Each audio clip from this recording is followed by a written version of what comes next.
श्रीपादराजं शरणं प्रपद्ये. कारुण्यमूर्ती बाबा. काही वर्षांपूर्वीची घटना. नागपूर येथील 3-4 महिन्याच्या मुलीला हेवी अँटीबायोटिक्स देण्यात आल्यामुळे तिची हाडे ठिसूळ बनून जागोजागी तुटण्यास सुरुवात झाली.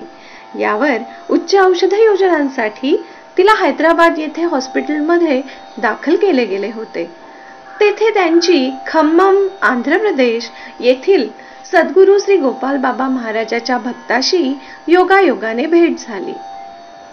त्याने बाबांचा जुना फोटो देऊन त्या मुलीसाठी बाबांना प्रार्थना करायला सांगितले. काही महिन्यात ते बाळ अगदी सुखरूप झाल्याने ती मंडळी नागपूरहून खम्ममला गेली. बाबांच्या भक्तास घेऊन लगेच रात्री पिठापुरमला निघाली. पहाटे 3:30ला आश्रमात पोहोचली.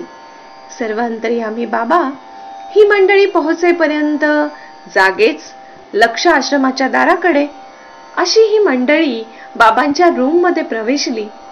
बाबांनी त्या बाळास व त्याच्या आईस स्वतःच्या दिवाणावर बसवून घेतले.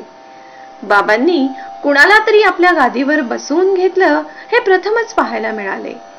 त्या आईचे अश्रू बाबांनी स्वतः पुसले. बाबांनी आदेश दिला की डोसा बनाव. सेवकाने डोसा बनवून आणताच बाबांनी तो स्वतःच्या हाताने एक एक घास करत आईला भरवला. कॉफी तयार करण्यास सांगून तिला कॉफी प्यायला लावली आणि लगेच बाळासह सर्व कुटुंबास स्वतःच्या गाडीत बसवून उपाडा समुद्र किनाऱ्यावर घेऊन गेले.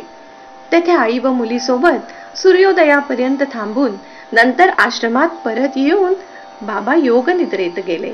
असे हे परम कारुण्य मूर्ती श्री गोपाल बाबा, सद्गुरुनाथ परमपिता परमात्मा श्री गोपाल बाबा की जय. श्रीपाद श्री वल्लभ स्वामी की जय. श्रीपाद श्री वल्लभ स्वामी की जय. श्रीपाद श्री वल्लभ स्वामी की जय.